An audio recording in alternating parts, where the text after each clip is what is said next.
मैं भगवान को नहीं मानता था। मेरे लिए मंदिर एक ढकोसला था, मूर्तियाँ पत्थर और भक्ति एक भ्रम।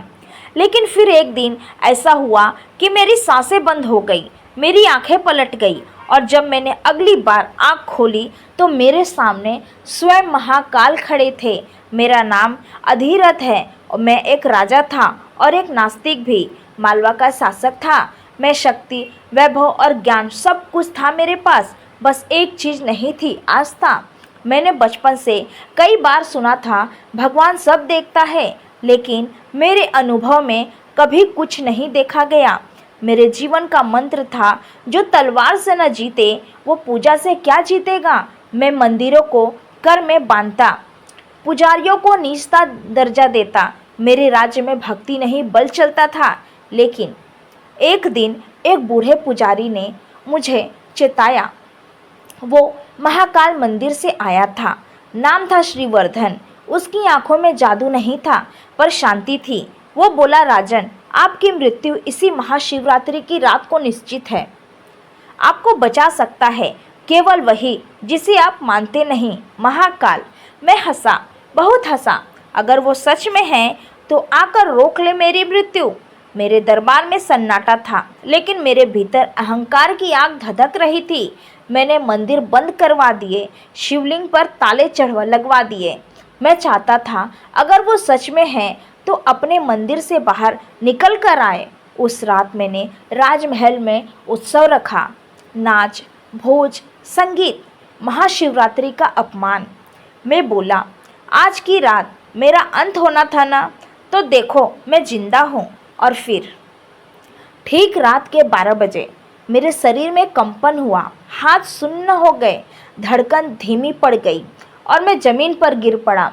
मेरे कानों में शोर था, लेकिन अंदर एक गहरा सन्नाटा। मैं मर चुका था, लेकिन मेरी आत्मा अब भी चेतन थी। मैंने देखा मेरे शरीर ज़मीन पर पड़ा है, लोग भाग रहे हैं, रानी रो रही है और तभी उस सन्नाटे को चीरती एक ध्वनि आई, ओम त्र्यंबक यजामहे, और एक तेज नीली ज्योति मेरी ओर बढ़ रही थी। मैं डर गया और तभी वो प्रकट हुए, महाकाल। मैंने पूछा, आप क्यों आए? मैंने तो कभी आपकी पूजा नहीं की। वो मुस्कुराए, उनकी आंखों में सारा ब्रह्मांड समाया था। तेरा विश्वास नहीं था ना मुझ पर, लेकिन मेरा विश्वास था तेरे भीतर की आत्मा पर। तेरा अंत नहीं, तेरा पुनर्जन्म श्रद्धा में है। मैं फूट पड़ा, आंखों से आंसू नहीं, प्रायश्चित बह रहा था। उन्होंने कहा, जा फिर से जी, लेकिन अब मेरे साथ। और अगले पल मेरी आंखें खुली, रानी की चीख बंद हो गई। पुजारी श्रीवर्धन की आंखों से आंसू बह रहे थे। मैं जिंदा था। उस दिन के बाद मैं राजा नहीं, भक्त बन गया। मेरे मंदिरों को फिर से खुलवाया, शिवलिंग पर जो ताले थे उन्हें खुद तोड़ा। अब हर सुबह मेरी दिनचर्या में एक आरती होती थी और हर रात में महाकाल को धन्यवाद देता था।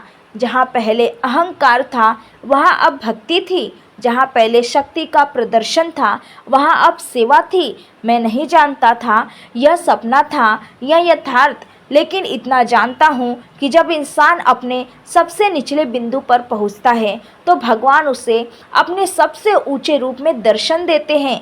अगर आप भगवान को नहीं मानते कोई बात नहीं, लेकिन अगर कभी जीवन आपको झुका दे, उठकर सिर्फ एक बार ओम नमः शिवाय बोलना, आपके भीतर खुद भगवान की आवाज़ गूंजेगी। यह मेरी सच्ची कथा थी। अगर आपको ये वीडियो पसंद आया हो तो इसे लाइक और शेयर करना ना भूलें और ऐसी ही ज्ञान से भरपूर कहानियाँ देखने के लिए हमारे चैनल सुमन भक्ति स्टेटस को सब्सक्राइब ज़रूर करें। बेल आइकन दबाना ना भूलें ताकि हर नई कथा की सूचना सबसे पहले आप तक पहुँचे। Thanks for watching.